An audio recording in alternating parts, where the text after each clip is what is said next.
Your snake plant is not cleaning your air. Neither is your peace lily. I know, that hurt a little. Stick with me. In the next 20 minutes, I'm going to show you the real research behind the houseplants clean your air idea, where it actually came from, and where it falls apart. Then I'll give you 7 plants worth having, the exact toxin data on each one, which ones can hurt your cat or dog, how much light they really need, and the one watering mistake that kills almost every impossible-to-kill plant people buy. And at the end, I'm busting the biggest myth in this whole space, the one about cactus and electromagnetic fields. If you've seen that claim, you need to hear this. Here's my promise to you. No hype, no fake claims, just what the actual studies say. If a plant doesn't do much, I'll tell you. If a plant can hurt your pet, I'll tell you first, not last. Let's get into it. This whole idea started in 1989. NASA needed a way to clean the air inside sealed space stations, so they sealed a bunch of houseplants inside small plexiglass boxes, pumped in chemicals like formaldehyde and benzene, and measured how fast the levels dropped. The plants worked. In those sealed boxes, they pulled toxins out of the air. That study is real. The data is real. The lead researcher was NASA scientist Bill Wolverton, and the original study tested 19 different plant species over 2 years, ranking them by how efficiently they scrubbed specific chemicals out of the sealed air. But here's the part nobody put on the plant store label. Your living room is not a sealed plexiglass box. Your living room has doors, windows, gaps, and an air system that's constantly swapping your indoor air for outdoor air. That single fact changes everything. Scientists have a way to measure how fast something actually cleans a room. It's called a clean air delivery rate. Basically, how many cubic meters of air does this thing clean per hour? In 2019, researchers pulled together almost 200 of these old plant studies and ran the numbers. The average houseplant scored incredibly low on this scale, so low that to match what your room's normal airflow is already doing for free, you'd need somewhere between 10 and 1,000 plants packed into a single square meter of floor. That's not a cozy corner plant. That's a jungle. That's a greenhouse. That review was published in the Journal of Exposure Science and Environmental Epidemiology, and it's become the reference point most air quality researchers point to whenever the plant myth resurfaces. So does that mean plants are pointless? No. It means the one-piece lily detoxes your bedroom claim is false. But the biology underneath it is real, fascinating, and still worth knowing, especially once you understand how to actually make it count. I'll show you that at the end too. For now, let's talk about the plants themselves, what they really do, what they can't do, and what could hurt your pet if you get it wrong. Let's start with the one everyone recommends to beginners, the snake plant. In lab testing, it pulled real amounts of formaldehyde, benzene, and other chemicals out of sealed air. It also does something unusual. It releases oxygen at night instead of during the day, because of how its internal chemistry works. That's why people call it a bedroom plant. Cool fact. Doesn't mean it's purifying your bedroom air on its own. Remember the math we just covered. Now, pet safety. Cats and dogs. Mildly toxic if chewed. It won't cause an emergency, but it can cause vomiting and stomach upset. Keep it away from a chewer. Light. This plant tolerates low light and dim corners better than almost anything you can buy. It'll also do fine in brighter indirect light. Now here's the part I actually want you to remember. If you've killed a snake plant, it's not because you're bad at plants. It's almost always one thing: overwatering. This plant stores water in its leaves. It does not want to sit in wet soil. The rule: stick your finger about 2 inches into the soil. If it's damp, walk away. Water it only when it's bone dry, which in most homes is once every 2 to 4 weeks. That's it. That one rule fixes 90% of dead snake plants. As for soil, a fast-draining cactus or succulent mix works better than regular potting soil, since it lets excess water escape before the roots can sit in it. You don't need to fertilize more than once or twice a year either. You can also propagate it easily, by dividing the rhizome when repotting, so one plant can eventually become several for free. If you've never kept a plant alive in your life, start here. This is the one. Next up, the ZZ plant. Similar reputation, similar science. Studies on the ZZ plant show it can handle and break down benzene, toluene, and xylene in sealed testing, and it has an unusually high tolerance for toxic gas exposure before it shows damage. It's tough. Pet safety. Toxic if chewed, for both cats and dogs. It contains tiny sharp crystals that irritate the mouth and throat, drooling, pawing at the face, vomiting. Painful, not usually life-threatening, but keep it up and away from pets. Light. Same as the snake plant, genuinely fine in low light. This is one of the very few houseplants that will survive a dim apartment with one small window, and the watering rule is identical to the snake plant. Let it dry out completely. If you're someone who forgets to water things, that's not a flaw here, that's an advantage. Overwatering is still the #1 killer. Underwatering almost never kills this plant. Part of the reason it survives neglect so well is that it stores water in thick underground rhizomes, essentially its own reserve tank, which is also why it bounces back so easily even after you've forgotten about it for a month. Snake plant and ZZ plant. Write those two names down. Those are your safety net. Okay, this one needs a real warning, not a footnote. If you have cats, listen closely. True lilies, the kind from the actual lily family, can cause fatal kidney failure in cats. That is a real, documented danger, and it's incredibly serious. The peace lily is not a true lily. It's from a completely different plant family, so it will not cause that specific kidney failure. But don't relax yet, because it's still toxic. Peace lily contains tiny needle-shaped crystals that cause intense mouth and throat irritation if chewed.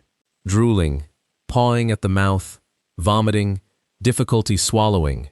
It's painful for your pet, and it is not a plant to leave within reach of a curious cat, dog, or toddler. Bottom line, not the deadly kind of lily, but still genuinely toxic. Keep it elevated, keep it out of reach, don't take the risk. Now, the science. In the original NASA testing, the peace lily was one of the strongest performers, high removal rates for formaldehyde, benzene, and other chemicals in that sealed chamber. It's also a heavy sweater. It releases a lot of moisture into the air, so it can help nudge up humidity in a dry room. Light. This is one of the few plants on this list that's genuinely happy in low, indirect light. If your apartment has one small north-facing window, this is a strong option. Just remember, low light tolerance is about survival, not detox power. It's also one of the few plants on this list that flowers indoors, producing white blooms a few times a year when it's happy, which is a nice visual cue that you're doing something right. Good news, plant. Let's take a breath. The areca palm is completely non-toxic to both dogs and cats. If you have pets and you've been nervous about every plant on this list so far, this is your safe one.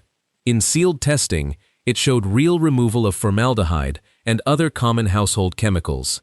It's also a big, leafy plant with a lot of surface area, so it releases a noticeable amount of moisture into the air, genuinely useful in a dry, heated room in winter. Light. It wants bright, indirect light. This is not a deep shade plant like the snake plant or ZZ plant. Put it near a window with good light, not in a dark corner, or it'll get leggy and sad. One thing to know before you buy one, it does get big. Given enough light and a few years, it can reach 6 to 7 feet indoors, so make sure you've got the floor space before you commit. It also prefers slightly higher humidity than an average living room, so an occasional misting helps keep the tips from browning. Pet owners, bookmark this one. Areca palm, non-toxic, done. You've seen this plant in every aesthetic apartment photo. Big, dramatic, glossy leaves. Here's what it actually does. Because its leaves are so large, it's genuinely good at one specific thing: trapping dust out of the air, just by having so much surface area for particles to land on. That's a real, physical effect, Not chemistry, just surface area. Light. This is not a low-light plant. This one needs bright, indirect light, ideally near a large window. If your apartment is genuinely dim, this plant will drop leaves and struggle, no matter what you do. That's not you failing. That's a mismatch between the plant and the room. If your space doesn't have real light, skip this one and go back to snake plant, ZZ plant, or peace lily. One more honest note: don't overwater this plant. Damp, soggy soil is a breeding ground for mold spores, and mold in your home actively makes air quality worse, not better. It can trigger allergies and breathing issues. Let the top couple inches of soil dry out before you water again. A lot of people also find success misting the leaves every few days or running a humidifier nearby. Since this plant originally comes from humid West African rainforests, and dry indoor air is often the real reason it struggles, not lack of light alone. Big glossy plant needs real light. Don't drown it. Quick fact that surprises people: the foxtail fern isn't a true fern at all. It's actually in the same family as asparagus.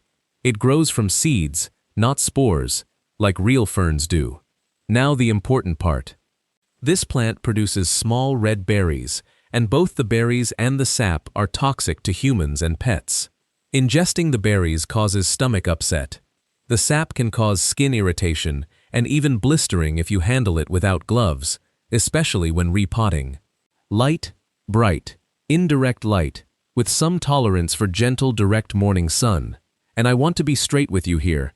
There's no strong research showing this plant does anything special for air quality beyond what any leafy plant does. It's a good-looking plant. It's not a top-tier detox plant. If you do want more of them, they're usually propagated by dividing the root clump, rather than from cuttings, which is another clue that they're not behaving like a typical fern. Handle the berries and sap with care, especially around kids and pets. Cactus does not absorb electromagnetic fields from your Wi-Fi router, your laptop, or your phone. I need to say that clearly, because it's one of the most repeated plant myths online. Here's why it's not physically possible. Electromagnetic fields spread out in all directions through space. That's just physics. A plant is a living organism made of cells and water. It has no mechanism to pull radio waves out of the air and absorb them, the same way it has no mechanism to absorb sound.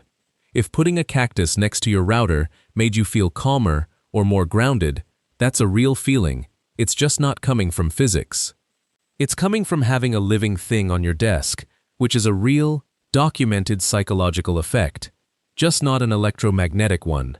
To be fair to the skeptics in the comments, some of you said, "Never have a cactus in your home. It's bad." I get where the suspicion comes from, but that's swinging too far the other way. Cactus isn't dangerous. It's just not doing what the myth claims.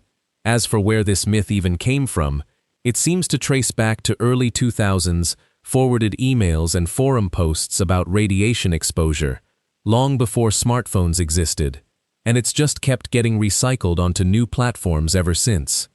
Light. Cactus needs bright, direct sunlight more than almost anything else on this list. A dim apartment corner will slowly kill it. Despite the drama around them, cacti are some of the lowest maintenance plants you can own, provided you respect their need for real sun. Pet note: most common cacti aren't chemically toxic, but the spines cause real physical injury to curious pets and kids. Keep it somewhere it can't be bumped into or knocked over. So why is it #7 on a toxin removing plants list? Honestly, because so many of you keep asking about it, and I wanted to set the record straight instead of ignoring it. Quick, honest aside before we wrap up. Some of you have asked if nursery plants are sprayed with pesticides, which would kind of defeat the whole point of buying a toxin removing plant. Truth is, yes, some nursery-grown plants are treated with pesticides or fungicides before they hit the store, mainly to control pests during shipping and display. It's not some big secret conspiracy, it's standard practice. Some growers also treat plants with a leaf shine spray to make them look glossy for retail displays, which is another additive worth rinsing off, especially if you've got pets or small kids who like to touch the leaves. If it bothers you, A couple of easy fixes. Rinse the leaves under running water when you bring a new plant home, and if you're worried about a new plant's smell or residue, let it sit in a low-traffic room, like an entryway, for a few days before moving it into your bedroom. And on the soil question some of you raised, yes, overly wet potting soil can grow mold, and that mold can actually hurt your air quality instead of helping it. The fix is the same one I mentioned earlier. Don't overwater. Use pots with drainage holes, and never let a plant sit in standing water in its saucer. Quick recap, so you know exactly what to walk out and buy.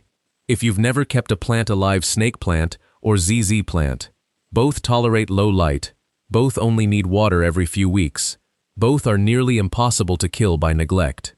The only way you'll lose them is by overwatering. If you have pets and want zero toxicity risk, Areca palm. Fully non-toxic to cats and dogs. If your apartment has low light and you still want something that looks intentional, peace lily, just keep it away from pets. And no, it's not a true lily, but it's still not pet safe. If you've got a bright window and want something dramatic, fiddle leaf fig, but only if the light is real. And skip the idea that any single plant is meaningfully cleaning your air on its own. That's the myth we started with, and it's still true at the end. By the way, a bunch of you have asked about outdoor plants for detoxing soil and air around your home. That's a bigger topic, and it deserves its own video. That one's coming. If you're someone who genuinely wants measurable air quality improvement from plants, not just a few pots on a shelf, there is a real answer, and it's not buy more plants. It's called an active green wall, a system that uses a small fan to pull room air directly through the plant roots and soil, instead of just letting air drift past the leaves. In real building studies, these systems have shown meaningful drops in indoor CO2 and airborne chemicals compared to rooms without them. That's the version of this idea that actually works at scale. These systems usually cost more than a piece of furniture, not a plant, and they're more common in offices and larger buildings than studio apartments. But of everything on this list, it's the only option that's actually been measured in real buildings to meaningfully improve indoor air quality, rather than just showing promise in a sealed lab box. It's a bigger investment than a windowsill plant, but it's the honest answer if clean air is your actual goal, not just decoration. So that's the real story. 7 plants, what they actually do, what they can't do, and which ones need to stay away from your pets. If this saved you from believing a plant myth, hit subscribe lines.comments. I break down claims like this every week, backed by actual research, not marketing copy. And drop a comment. Which one of these have you killed before? I want to know I'm not the only one who's murdered a fiddle leaf fig. See you in the next one.